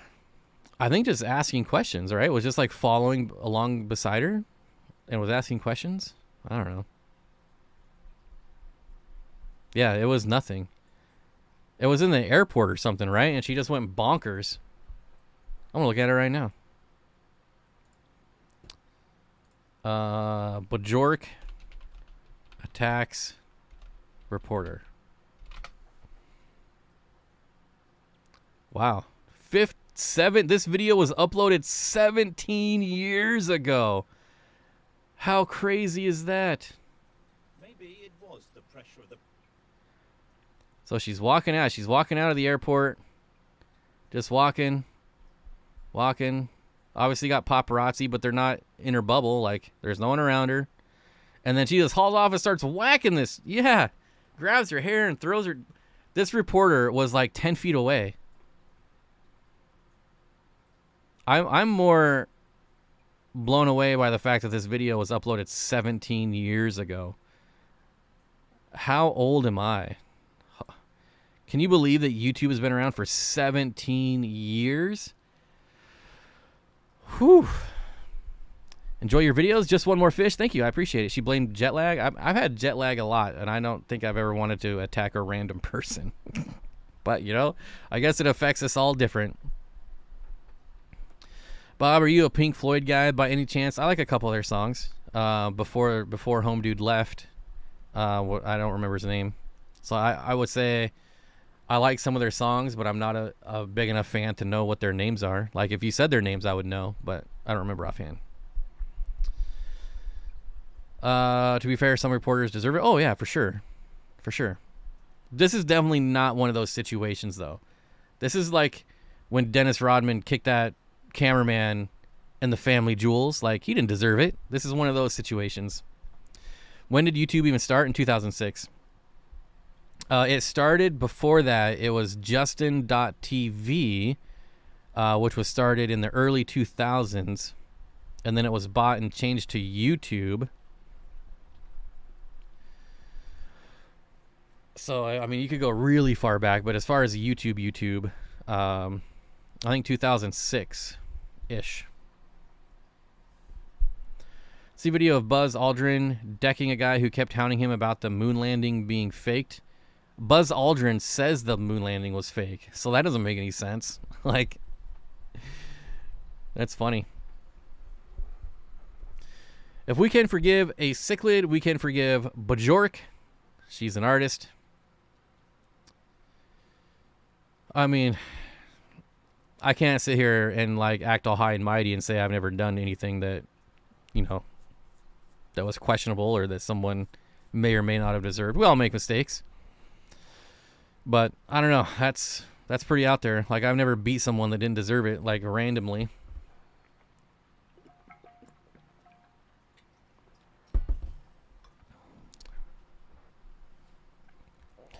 But anyways, we've lost like 30 viewers since we've talked about Bajork. So clearly Bajork is not very popular. So let's move on. Bajork told him not to bother her. Yeah, but she literally attacked the one person that wasn't bothering her. So there you go. Like the one reporter that was standing off to the side is the one that went after. Is the one that she went after, not the ones following her, getting in her face. So anyways, hopefully she has a higher IQ than fish. Wait, the moon landing was fake? What? We're just finding this out? People forgive cichlids. I thought they took them back to the fish store. Aqua Garden Zen. I do not have any saltwater tanks. I've only had one saltwater tank in my life. It was, I believe, the 29-gallon BioCube. And I had some emerald crabs, some pulsing xenia. I forget the shrimp. They were like pom-pom shrimp, but they're not. They're the shrimp that dance. You know, you get like 6 of them on a ledge and they all like dance. I forget the name of them. You won't catch me bajorking. Oh, I forget what they're called, but they're tiny little things. I don't remember. And then I had a firefish or something that would always jump in the back and get into the built-in sump, I guess you could call it. It's very annoying because those are only like 2 inches wide, the little sections in the back. And every time he jumped back there, it took forever to get him out. Chris says, Steenfott, do you like bettas? Do you have any currently? I do not have any bettas currently. I went betta crazy like 4 or 5 years ago. And then kept them for a couple years. I do like them, though. I just don't keep any currently. What a weird name, Justin TV. So it's because Justin TV, it was Justin, some guy named Justin just started like live streaming on his website. And that's basically how it started. Like that was his name. You believe the moon is real? Out conspiracy theory, the conspiracy. Well, I mean, it's hollow. I heard the reporter insulted Bajork's aquascaping skills. Well, I mean, have you seen her haircut? Like, do you mean a government agency lied to us? It's always funny, right? I don't know. We could go all kinds of different ways with that, but I think we'll keep it at fish. Since this is a fish/Bajork YouTube channel.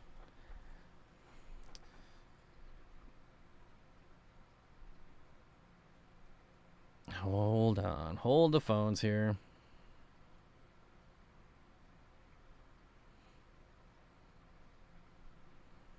I gotta clear all these no sound messages from an hour and a half ago.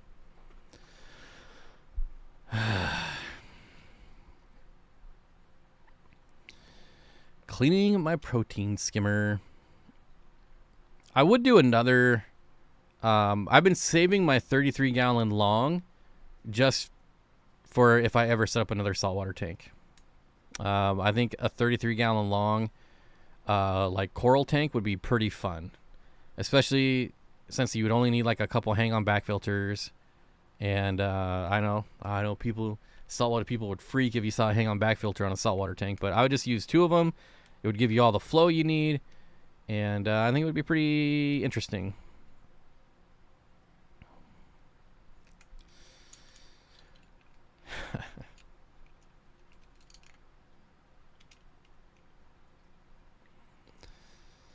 Moon landing was fake. This is the U.S. U.S. of shut your third eye for some reason. I think there's a lot of places that shut their pineal gland, but again, that's a little too far off topic. We have a koi betta. I do like koi bettas. You need a Columbia sponsorship. That would be nice. But I mean, honestly, there's a Columbia outlet store by me that's so ridiculously cheap. It's just hard to buy anything else. Like their clothing lasts a long time, and like everything is like $15. I just bought a pair of sweats, and they're the most amazing sweats I've ever owned, and they were like $20. Their t-shirts are weird though. I went and I bought a couple t-shirts of the same size, and one is like a freaking shamumu on me or whatever that's called, and then one is like really tight on me, even though they're both the same size. So that's a little weird, but you know, it's an outlet store. They probably get all kinds of weird stuff there. Okay, it says, back to fish. How big is a Shodontai's mouth, aka smallest fish I could put with one? So I don't think a Congo spotted puffer is going to seek out fish to eat. They are relatively community safe. So it's not something I'd be really worried about it unless you're going like really small, like any of the micro rasboras, maybe. But if you're feeding them, I don't think they would go after fish at all. I run a Tidal 55 on my nano reef with tap water. You can do it. Yeah, I know. I would never show it just because all the comments would just be ridiculous. But shamumu, isn't that what they're called? Like those like sheets that people wear? I don't know. I just remember it from that episode of The Simpsons when Homer was wearing like a, I don't know. I thought that's what it was. I don't know. It looked like he was wearing a bed sheet. What do I know?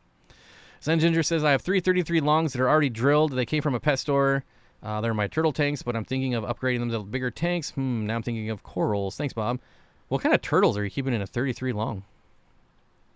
Have I seen Chris Rock's Netflix schedule? No, but I am very excited to watch it. Like, it's going to be so good. Buzz Aldrin was one who said he saw a UFO at the capsule window. This is true.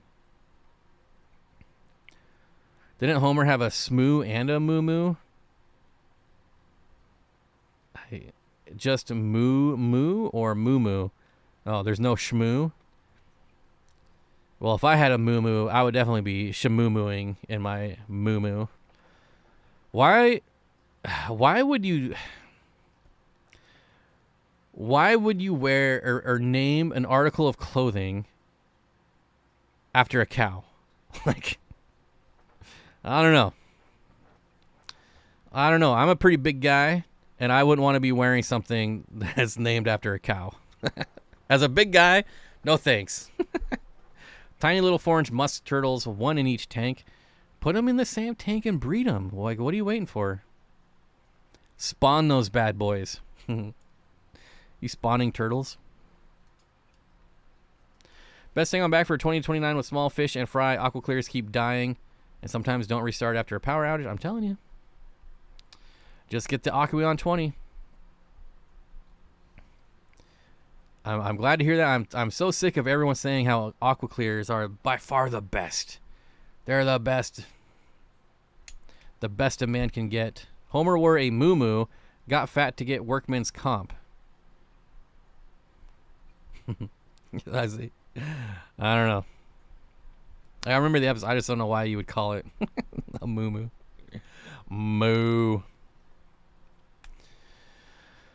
Just found an LFS with Amazon puffers for $20, blue tetras, zebra plecos, and a bunch of other stuff. $20 for an Amazon puffer in this day and age is a really good idea. And also a really good price, which is what I meant to say. But it's a really good idea to buy Amazon puffers if you can get them for $20. That's really cheap. Caitlin says, cool, setting up a tank for a Congo spotted puffer, a spotted Congo puffer. I plan on eventually ordering from Dan and planning on picking up some fish at the same action. That's a weird way to say it. Picking up some fish at the same action. Not sure what to expect as far as variety goes. Oh, at the auction. Okay, I can figure it out eventually. Not sure what I plan to expect as far as variety goes. I'd be curious too. Like, I haven't been to one in a while, and when I was going, like, the variety just got very, very narrow. Scruffy City Aquatics says, I love my Aqua Clear until the power went out. Yep. Marineland's the same way. Oh, he had a pet called Smoo and wore a moo-moo. So I don't know. That's pretty close. So I was just combining a couple episodes then. That's all right. I will say, since we stopped talking about Bajork, our viewers have gone back up. So from now on, Bajork is going to be a banned word around here. Apparently nobody likes Bajork. How would you go about raising those iron double tank stands off the floor a foot or two, thinking cinder blocks? I would do that, or like maybe 6x6s. Well, of course that wouldn't be a foot, but I would do like solid cinder blocks.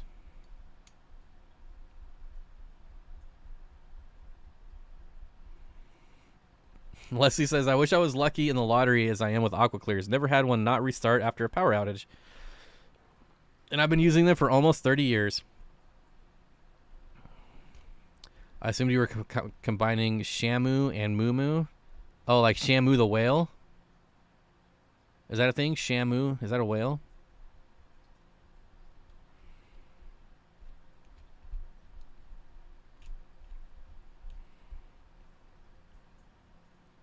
Yeah, I just pictured an orca in a nightgown. Well, that's basically what I would look like if I wore one. I look like a beached whale. Gabriel's Glass Boxes says, Bob, we picked up pea puffers from the Pet Supplies Plus for $6 each. We have 8 and a 20 long. That's a good price. $6 for pea puffers this day and age. That's a good deal. Can't go wrong there. That's why she's a curse. It is.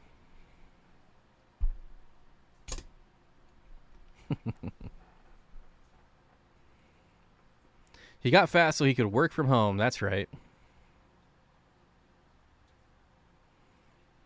Mine started all right and ran a day without water. Didn't melt down, though. That's good. Yes, the killer whale. I see killer whales all the time out here.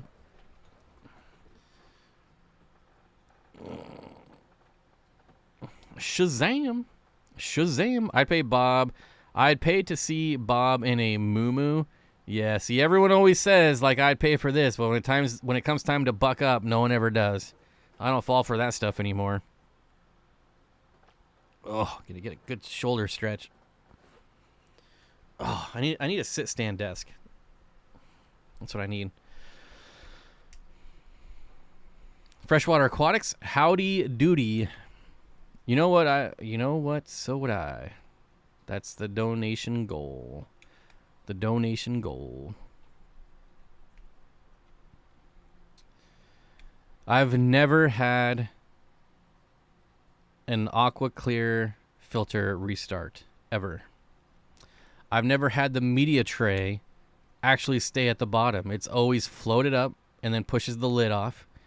I've never had the lid actually stay on, ever, correctly. It's always a little bit off on the size. Tell me the size of the super chat to make a pink moo-moo and we'll talk. Well, one, I don't even know how much a pink moo-moo is. Two, I would never wear a pink one, no matter the price. You got to pick a different color. Let me look on Amazon. Shamoo-moo. Oh, wait.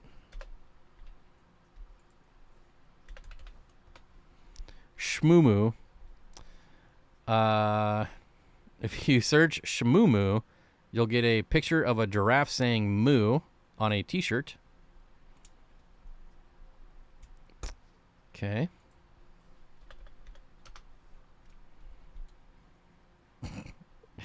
I like if you search moo moo, everything is female. I don't see any male moo moos. Is this like a female only thing? How about moo moos for men? What is this thing? They're just night shirts. Although this moo moo has a hoodie. There we go. Interesting. Maybe it's you, Bob, and not the Aqua Clear. I have no doubt that it is me. I just have the worst luck when it comes to them. Atkins Nature Aquarium says, Aqua Clear lids drive me nuts. The rattles. Yeah, I literally have to do the same thing. I have to take a rock out of my bucket of hardscape and set it on top of the Aqua Clear. It is so annoying. I've never had a lid that just stayed on and was like in the proper way, right? Ah, you make me feel so validated.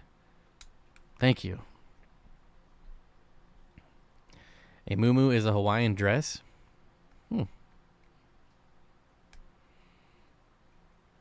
What are my summer tumbling plans, if any? That's a good question, Alex. I plan on doing as many species of rice fish as I can get my hands on. I already have midnight rice fish. They're just black rice fish. I already have some of those. I gotta get some galaxy rice fish. Let's see what's on my list here. But I want to do rice fish since I can keep them outside all year round. I've just had horrible luck with white cloud minnows. I've never had them spawn for me, so I'm giving up on those. Where are my rice fish? And then I might throw some Corridoras outside because I just have so many tubs. But I would only do like species that are better in colder weather, like Paleotis. So the midnight that I already have, the Japanese rice fish I need to get, Koi Medaka, Galaxy Medaka, Sparkle Medaka, are all species I need to get. That's what I'll be doing with summer tubbing. Caitlin says I have 30 platinum rice fish fry currently. That's nice. I gotta do platinums too. Scruffy City Aquatics, thanks for coming and hanging out. I appreciate it. Good to see you as always. I hope you have a good night. My grandma wore a muumuu. She had like 20 different ones. I mean, I'll be honest. It looks pretty comfy. Like, I can't deny that. So, like, I could totally walk around in a muumuu. It looks like the things that like guys in India wear. What are those things called?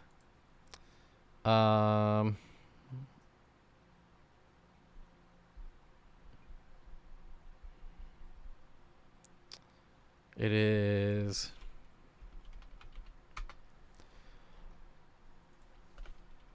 Is it a kaftan? Is that what they're called? Kinda. I don't know.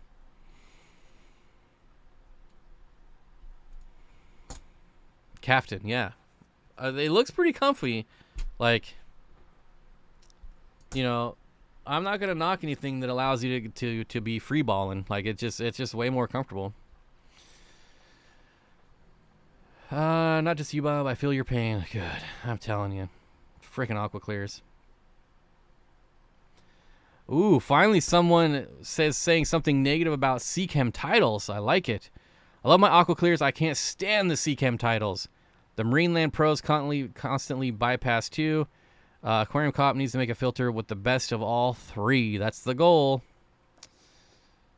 My Aqueon Quiet Flows all rattle the lids. Same with the Tetra filters. Yeah, the Tetra ones are junk. I'm in the process of switching all air driven to ditch the hang on back. See, in my experience, like I've had the best luck with the Aqueon. They got like the biggest lip, so it sits down the farthest. I didn't have any luck with rice fish. Yeah, I can keep discus. Just the way it works sometimes, right? Tidal Media Basket is such a dumb design. Just make it a cube. Now I gotta look. I've never had one, so like I've always felt like deep down in my soul that they're like super overhyped, but I've also never used one.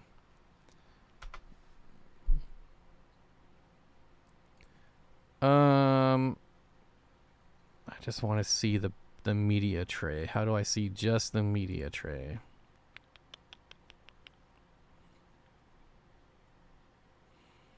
The other thing is, like, I never want to hang on back with a skimmer like that. Just no thanks. I'm searching Google Images trying to get a picture of the inside of a title, but there's nothing.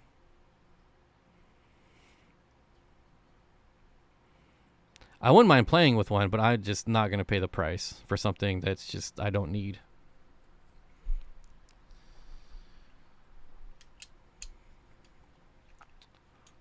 I like the Aqueon hang on backs, but man, the motor is loud as heck. Really? I've never had that problem.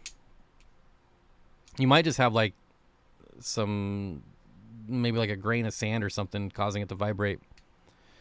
Matt Gray says, just finished my third video of the day. Thanks for the stream. I'm out. I'm out too. I gotta go eat dinner. It's 7 o'clock. I appreciate everyone spamming the heart and the smiley face. I like those interactions.